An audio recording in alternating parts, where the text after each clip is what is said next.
எபிரேயருக்கு எழுதின நிருபம் 11ஆம் அதிகாரம் கடைசி 2 வசனமும் 12ஆம் அதிகாரத்தினுடைய முதல் 2 வசனமும் கொஞ்சம் வாசிப்போம். யாராவது எபிரேயருக்கு எழுதின நிருபம் 11ஆம் அதிகாரம் முதல் 2 வசனம், 12ஆம் அதிகாரம் 1-2 வசனம்.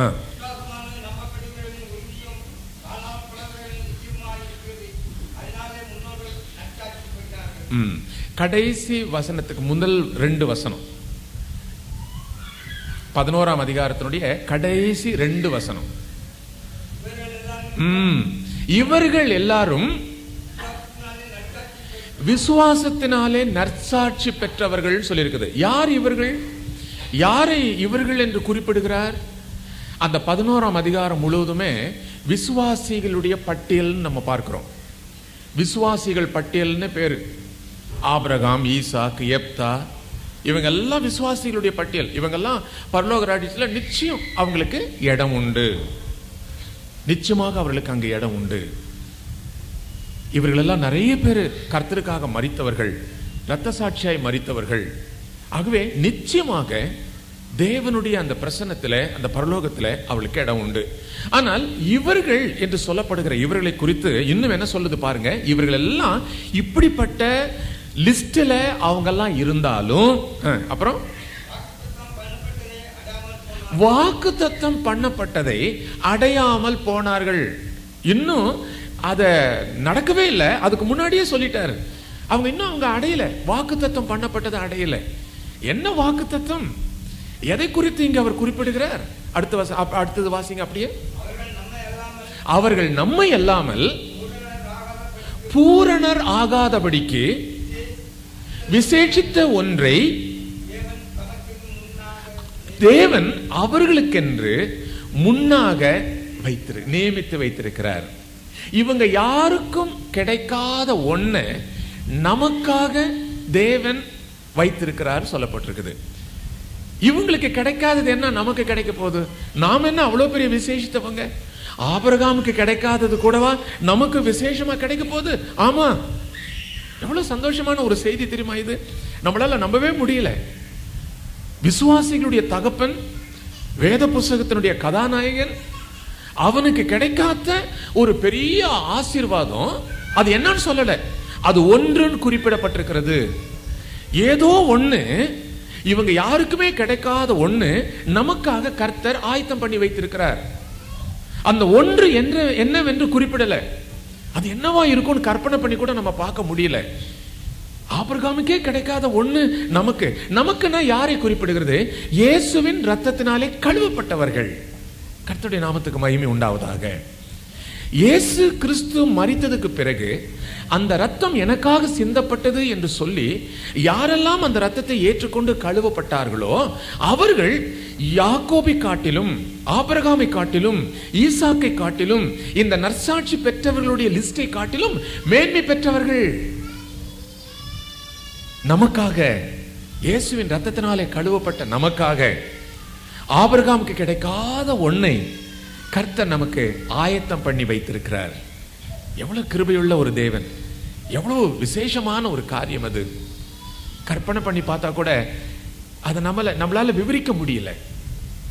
திரும்ப திரும்ப நானே சொல்றேன், ஆபிரகாமுக்கு கிடைக்காததான் எனக்கு கிடைக்க போகுது. ஏன்? நான் இயேசுவின் ரத்தத்தினாலே கழுவப்பட்டேன்.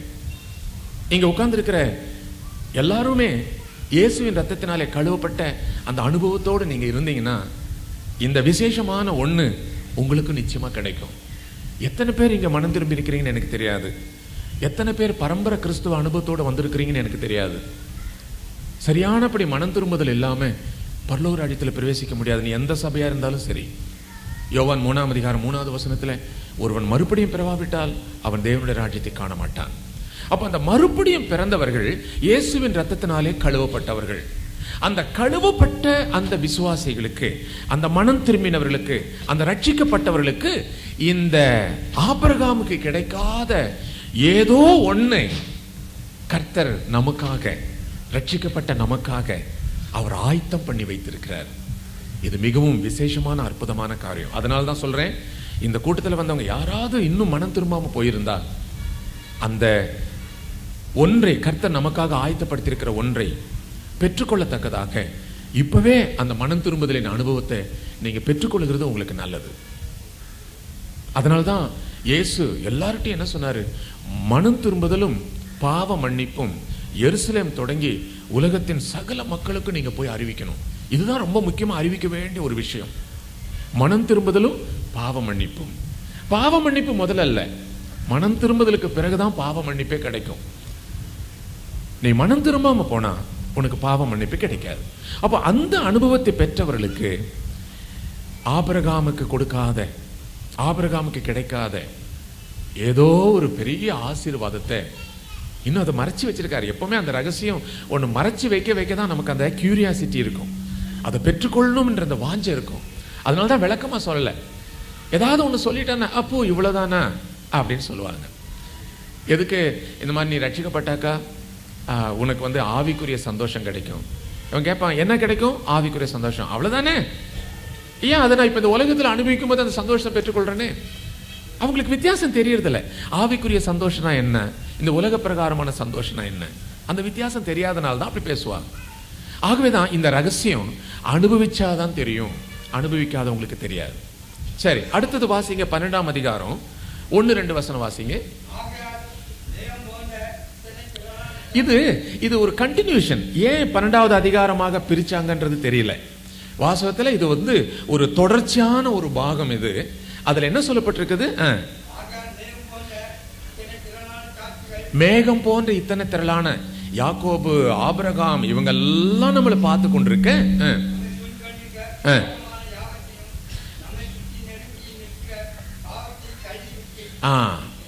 பாரமான யாவற்றையும் நம்மை நெருக்கி கொண்டிருக்கிற பாவத்தையும் தள்ளிவிட்டு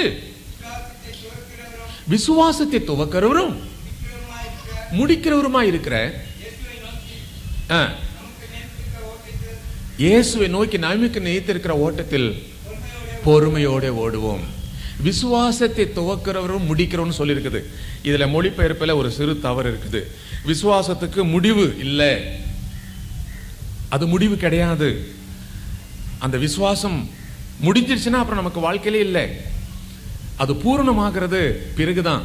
இந்த உலகத்துல விசுவாசத்துக்கு முடிவே இல்லை. அப்ப அந்த மொழிபெயர்ப்பில் ஏற்பட்ட சில பிழை அது. அப்ப விசுவாசத்தை துவக்குகிறோம் முடிக்கிறவன் அல்ல, அவர் முடிக்க அல்ல. ஆகவே அர்த்தத்தை வித்தியாசப்படுத்திக் கொள்வோம். ஆனா இதுல முதலாவது பகுதி என்ன சொல்லி இருக்குது? இந்த சாட்சிகள் நம்மை சுற்றிலும் இருக்கிற இந்த முதல் 11ஆம் அதிகாரத்தில் சொல்லப்பட்ட இத்தனை பெரிய இரத்த சாட்சிகள், இத்தனை பெரிய விசுவாசிகள், இவங்கெல்லாம் சூழ நிற்கிறாங்க. ஆனா நமக்காக ஒண்ணு ஆயத்தப்படுத்தி இருக்கிறாரு, இயேசுவின் ரத்தத்தினாலே கழுவப்பட்ட மக்களுக்காக.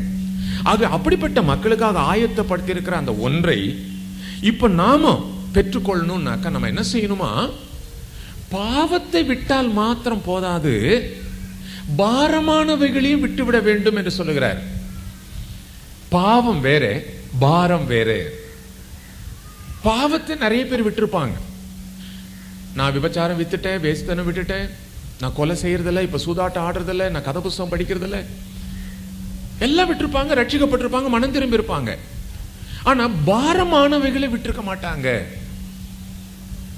லூக்கா சுவிசேஷத்துல இந்த லௌகீகமான பாரங்களை விட்டு விலகுன்னு இயேசு கிறிஸ்து சொல்றார்.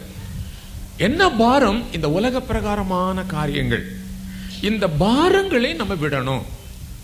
பாரங்களை விடாம நான் பாவத்தை விட்டுட்டேன் அப்படின்னு சொன்னா நீ இந்த விசுவாச ஓட்டத்துல உன்னால ஓடவே முடியாது. பாரத்தெல்லாம் நீ இறக்கி வச்சிடணும். ஓட்டப்பந்தயத்தில் ஓடுறவங்களை நீங்க பார்த்திருக்கிறீங்களா? பேண்ட், கோட்டு, டை, ஷூ எல்லாம் நல்லா டைட்டா கட்டிட்டு யாராவது ஓடுறத பார்த்திருக்கிறீங்களா? ஓடுவான், எல்லாத்துக்கும் பின்னாடி ஓடுவான். ஆனா ஓட்டப்பந்தயத்துல அவன் ஜெயிக்கணும் அப்படின்னாக்கா என்ன செய்யணும்? எவ்வளவுக்கு எவ்வளவு லகுவான வஸ்திரத்தை தரித்து கொள்ளணுமோ அவ்வளவுக்கு அவ்வளவு ஈஸியா. பிடித்தமான டிரெஸ்ஸுகள் போட முடியாது, போடக்கூடாது. அப்ப ஓடுவது வேகம் தடைப்பட்டும். கோட்டு, ஷர்ட், பனியன் எல்லாம் கழட்டிக்கலாம். லகுவான ஒரே ஒரு பிட்டு துணியை மாத்திரம் வச்சுட்டு ஓடும் போது எவ்வளவு வேகமா ஓடலாம். பாரங்கள் எல்லாம் நம்ம நீக்கி வைக்கிற வரைக்கும் நம்மளால ஆவிக்குரிய ஜீவித்துல ஓடவே முடியாது. இன்னைக்கு எத்தனையோ பேர் ரட்சிக்கப்பட்டேன்னு சொல்லிட்டும் கூட இன்னும் கண்ணீரோடு தான் இருக்கிறாங்க, இன்னும் வேதனையோடு தான் இருக்கிறாங்க. காரணம் என்ன? பாரத்தை அவங்க இறக்கி வைக்கவே இல்லை. ஆனா ஓடணும்னு ஆசைப்படுறாங்க. பாவத்தை நீங்க அறிக்கை செஞ்சிட்டீங்க, ரொம்ப சந்தோஷம். ஆனா ஏன் நீ பாரத்தை இறக்கி வைக்கல? பாரம் இருக்கிற வரைக்கும் நம்மளால ஆவிக்குரிய ஜீவிதத்தில் ஓடவே முடியாதுங்க, ஓடவே முடியாது. அதனால்தான் 1 பேதுரு 5:7 அவர் உங்களை விசாரிக்கிறவர் ஆனபடியால் உங்கள் கவலைகள் எல்லாம் அவர் மேலே வைத்து விடுங்கள். உன்னால ஓட முடியாது, நீ பேசாம உன் பாரத்தை அவர் மேல வச்சிரு. அப்படி நீ வச்சிட்டனாக்கா உன்னால லகுவாக நீ ஓட முடியும். எவ்வளவு நாளைக்கு நீ இந்த பாரத்தை நீ சுமந்துட்டு இருக்க முடியும்? இந்த கவலைகளை நீ சுமந்துட்டு இருக்க முடியும்? உண்மையான மனம் திரும்பின விசுவாசிங்க அவங்க பாரத்தை இறக்கி வைத்த விசுவாசிங்களை வித்தியாசம் கண்டுபிடிக்கலாம். 1 சாமுவேலுடைய புஸ்தகத்தில் நீங்க பாத்தீங்கன்னா முதல் அதிகாரத்தில் அன்னாள் தன்னுடைய இருதயத்தில் இருக்கிற பிரச்சனைகள் அதெல்லாம் ஆலயத்தில் கொண்டு வந்து சொன்னான். அந்த காலத்துல எல்லாம் குடும்பத்தில் எவ்வளவு பிரச்சனை வந்தாலும் கடவுள்கிட்ட போய் சொல்லணும்னாக்கா வருஷம் ஒரு தடவை எருசலேமுக்கு போவாங்க. அப்ப போய் சொன்னாதான். அதுக்கப்புறம் நடுவில் சொன்னா கடவுள் கேட்பாரா அப்படின்ற சந்தேகம் அவங்களுக்கு எப்பவுமே உண்டு. ஏன்னா ஆலயத்தை கட்டின சமயத்தில் ஆண்டவர் சொன்னாரு, இந்த ஆலயத்தில் வந்து ஜெபிக்கிறவர்களுடைய ஜெபத்தை என்னுடைய கண்கள் பார்க்கிறதும் என்னுடைய செவிகள் கேட்கிறதுமாக இருக்கும். சாலமன் கூட அப்படிதான் சொன்னான், சாமி நான் இந்த ஆலயத்தை கட்டுறேன், நிறைய பேர் தன்னுடைய பிரச்சனைகள் எல்லாம் வந்து இங்க வந்து சொல்லுவாங்க, நீர் அதை கேட்கணும் ஆண்டவரே, அவங்க வேதனையை கேட்கணும், அதை சொல்றதுக்குன்னே இங்க வருவாங்க. இப்படிதான் ஆண்டவர்கிட்ட அவன் கேட்டு அவன் ப்ராமிஸ் வாங்கிட்டு அந்த ஆலயத்தை அவன் கட்டினான். அப்ப அந்த நம்பிக்கையில அன்றைய காலத்தில் இருக்கிறவங்க எல்லாருமே எருசலேமுக்கு போனாதான் நம்முடைய ஜெபம் கேட்கப்படும்ன்ற நம்பிக்கை இருந்தது. அதனால்தான் ஜெயில அகப்பட்டவங்க தானியேல், சாத்ராக், மேஷாக், ஆபேத்நேகோ இவங்கெல்லாம் பாருங்க ஜெயிலுக்குள்ள இருந்தாலும் எருசலேம் எந்த பக்கம் இருக்குதோ அந்த பக்கம் ஜன்னலை திறந்து கையெடுத்து ஜெபிக்க ஆரம்பிப்பாங்க. கர்த்தர் அந்த இடத்துல ஜெபத்தை கேட்கிறார் என்று அந்த நம்பிக்கையில. ஆகவே இந்த அண்ணாளுடைய வாழ்க்கையில புருஷன் நல்ல புருஷன் தான், இவளை நேசிக்கிற புருஷன் தான். ஆனா குழந்தை இல்லாததுனால வீட்டுல நிறைய பேர் அவளை ரொம்ப அலட்சியப்படுத்துறாங்க. அவருடைய மாமியார், மாமனார், நாத்தனார் இவங்கெல்லாம் கூட ரொம்ப அலட்சியப்படுத்தியிருப்பாங்கன்னு நினைக்கிறேன். அந்த வேதனையை அவளால தாங்க முடியல. புருஷன்கிட்ட சொன்னா அது குடும்பத்துல பிரச்சனை உண்டாகிடும். ஆகவே இதை யார்கிட்ட போய் நான் சொல்ல முடியும்? கர்த்தர் ஒருத்தர்கிட்ட தான் சொல்ல முடியும். உங்களுடைய வாழ்க்கையிலையும் உங்களுடைய குடும்பத்துல கூட உங்களுடைய குடும்ப சமாதானத்தோடு இருக்கணும் அப்படின்னா உங்களுடைய விவகாரங்களை கூடிய வரைக்கும் கர்த்தர்கிட்ட போய் சொல்லுங்க. உன்னுடைய குடும்பத்தில் ஒவ்வொரு குடும்பத்திலும் சில பிரச்சனைகள் இருக்கும், இல்லாம இருக்கவே இருக்காது. என்னுடைய குடும்பம் ஆவிக்குரிய குடும்பம் தான், என்னுடைய மனைவி ஆவிக்குரிய மனைவி தான். பெண்கள் மத்தியிலே மற்றவங்க மத்தியிலே கர்த்தர் எடுத்து உபயோகப்படுத்துகிறார். ஆனாலும் என்னுடைய குடும்பத்திலும் சில பிரச்சனைகள் உண்டு. வீட்டுக்கு வீடு என்ன இருக்குது? ஜன்னல் சொல்லுவாங்க, வாசப்படி. எல்லா வீடும் வாசப்படி இல்லாத வீடே இருக்காது. அது ஆவிக்குரியவனா இருந்தாலும் சரி, மற்றவங்களா இருந்தாலும் சரி. என்னுடைய சாட்சியில நான் சொல்லியிருக்கிறேன், நீங்க கேள்விப்பட்டிருப்பீங்க. எனக்கு மொத்தம் 6 அக்காமாரு. 6 அக்காமாரு அப்படின்னா என் மனைவிக்கு எத்தனை நாத்தனாங்க? 6 நாத்தனா. ஒரு நாத்தனா இருந்தாலே பேஜாரு, எவ்வளோ பிரச்சனைன்னு பாக்குறாங்க இல்லையா? 6 நாத்தனா கிட்ட எங்க மனைவி பட்ட பாடு இருக்குதே. ரொம்ப ஆரம்ப காலத்துல கல்யாணம் பண்ண புதுசுல ஆரம்பத்துல அதெல்லாம் எப்படி சமாளிக்கிறதுன்னு அவங்களுக்கு தெரியாது. ஆக அந்த பிரச்சனை மத்தியில் அவங்க ரொம்ப கஷ்டப்பட்டாங்க. எல்லா அக்காமாரும் அப்படி இல்லை, 1-2 அக்காமாருங்க இருக்கிறாங்க. அவங்க தான் தம்பி பொண்டாட்டி ஆச்சுன்னு ஒரு அலட்சியம். அதனால என்ன செய்வாங்க, அந்த அலட்சியத்துல ஒரு மரியாதை காண்பிக்கவோ ஒரு நாகரிகத்தின மாதிரி அவங்களோட பிஹேவ் பண்ணவோ அவங்க விருப்பப்பட மாட்டாங்க. அது இவங்களுக்கு எரிச்சல் வரும் மனசுக்குள்ள. இவங்களும் பொம்பளை தானே, இவங்களும் ஒரு காலத்துல நாத்தனாவ வரப்போறவங்க தானே, அப்படி இருந்தவங்களும் இருந்தாங்க. ஆக இப்படிப்பட்ட பிரச்சனைகள் எல்லா வீட்டிலையும் உண்டு. அப்ப அப்படிப்பட்ட பிரச்சனைகள் வர சமயத்துல அவங்க என்னிடத்துல தான் ஓடி வருவாங்க.